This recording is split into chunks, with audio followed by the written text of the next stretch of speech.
Well, hello. I'm Dr. Chris Landon. I serve as your host. We're here at the Hilton Hotel, actually. It was the only place I could catch Dr. Chen. What we're going to be talking about is something that really affects all of us. We have patients, we have friends, relatives, we see in the paper, people who have brain tumors, and 6 months, 9 months later, they're gone. Suddenly we have an end to life. So Dr. Chen, you're going to be giving some information to us, but how did you get interested in brain tumors? Actually, I got interested in brain tumors because during my neurosurgery training, I was exposed to a number of patients with brain tumors, and I was particularly struck by the futility in terms of what surgery it was able to offer these patients. And I always thought that there had to be a better way of helping these brain tumor patients. We're about to see what a better way looks like. So Dr. Chen is going to be giving us a little lecture and bring us up to date on what we're going to be, what the future holds really for the treatment of brain tumors. Well, brain cancer is still a deadly disease for which there is no cure. There have been many ways of trying to obtain a cure for brain cancer, and most of it has gone through basic science research, which has not necessarily translated into clinical success. One story that I want to talk about today is the para-alcohol story, because this is a therapy that has been used in human patients. It's not currently available in the rest of the world, but it is a therapy that has been initiated in Brazil. And it's a story that's worthy of telling because it basically involves a new way of delivering drugs to the brain. It involves a molecule that had previously been used for cancer studies, but now is been used for treatment for brain cancer. And the story of how this came about is actually a fascinating human story, because it started off in a small university hospital in Brazil, and which we believe will have a major impact on brain cancer patients in general throughout the world. And so the para-alcohol is actually a natural oil that's found in cherries, cherry seeds, and orange peel. It was, as I said previously, used as an anti-cancer agent for oral administration. The problem with it was that it was very poorly tolerated. Most of the studies were actually done in the United States at the University of Wisconsin. It was used for patients with systemic cancer. These were all high stage cancers, including breast cancer and lung cancer. These patients basically did not tolerate the oral format of para-alcohol, and the study was pretty much discontinued. What's very interesting about this molecule is that it was subsequently adopted by a Brazilian neurosurgeon by the name of Clovis Fonseca, and Dr. Fonseca, along with his laboratory in Brazil, began doing research on para-alcohol. They were interested in para-alcohol because of its anti-cancer, anti-cell cycle effects. And they thought that maybe a better way of delivering para-alcohol and negating some of the systemic side effects would be intranasal delivery. And I'm going to talk to you about a little bit about intranasal delivery and its mechanism. But they initiated a trial in Brazil with patients with recurrent glioblastoma multiforme, which is the most deadly type of brain cancer. And about 18,000 new cases of primary CNS tumors are present in the United States, and the most common one is the glioblastoma, or GBM. And as I said, that currently there's no cure. The survival is 12 to 15 months. So as a background, what I want to do is the next slide here. So as I said, that with the para-alcohol history, was poorly tolerated with a lot of GI side effects.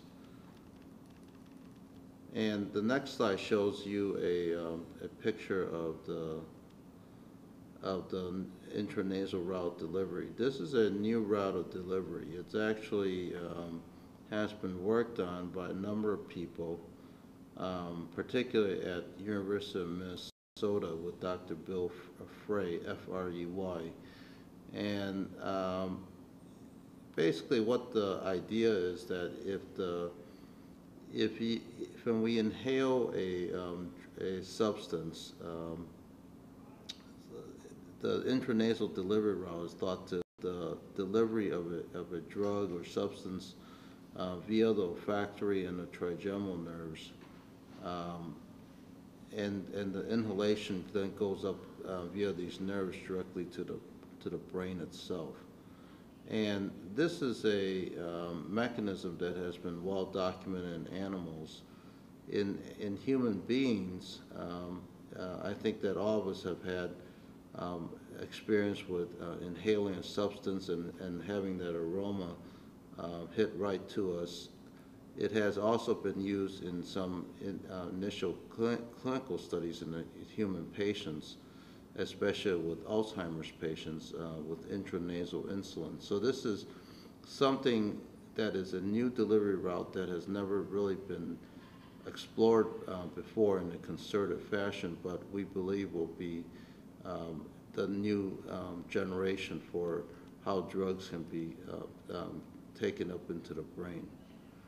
On the next slide, what I have is basically what I call the Brazilian experience. We have, based from Dr. Fonseca's data, a total, when this paper was presented, there were 140 patients treated. Since the paper was published, there are now 228 patients that have been treated.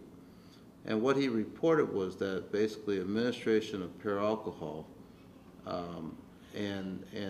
these patients were taking pure alcohol intranasally. They had minimal toxicity, and 50% of them have progression-free survival of 6 months. And this data is very similar to what's given for the patients with Avastin, which is currently used for patients that have failed standard radiation and chemotherapy with temozolomide. The next slide shows a patient from Brazil who is taking the pure alcohol intranasally. And what they use is like a format of a CPAP mask in which the patient inhales that pure alcohol directly.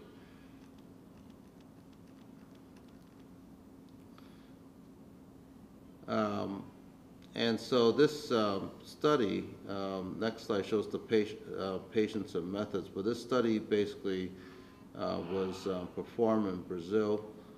In this particular study, they had 400 patients taking 440 milligrams of pure alcohol, and they would be administered the pure alcohol 4 times a day. Next slide shows some of the demographics of these patients. And basically, these patients were divided into primary glioblastoma and secondary. The primary glioblastoma were patients that start off with a primary diagnosis of glioblastoma, and the secondaries were the ones that start off with lower grade glioma and then progress to glioblastoma. And what you can see here is that in terms of the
Well, hello, I'm Dr. Chris Landon.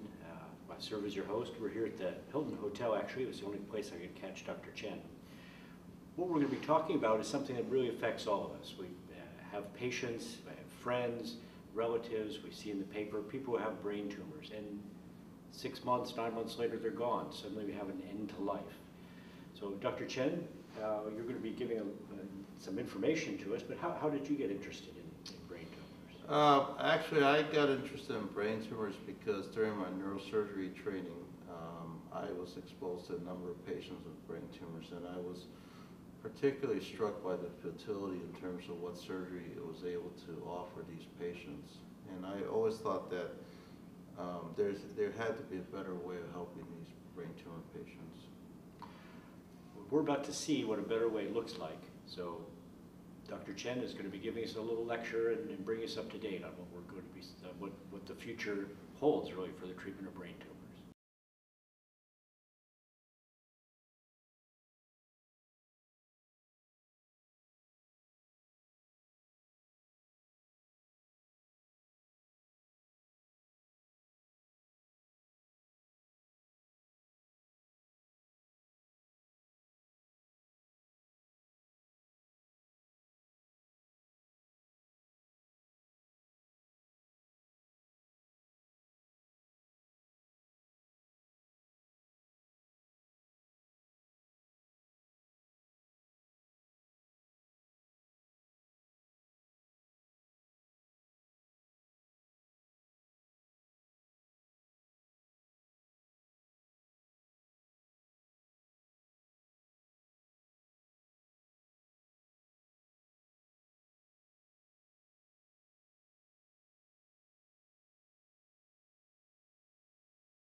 Okay, and then we'll do a closing.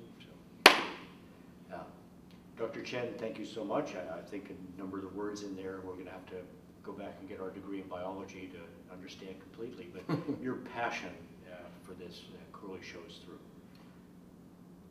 Thank you, Chris. And I think that, in terms of our treatment, our goal is always to be looking for newer methods of treatment. I think that if we give up on finding a newer method of treatment, then we will not be able to make any progress with this disease. And this is a very nice, non-invasive way of treating brain cancer patients that could have a big impact on their quality of life and their survival time. Well, thank you so much. So Ventura, you biology majors, it's time to get out there and get moving. Good.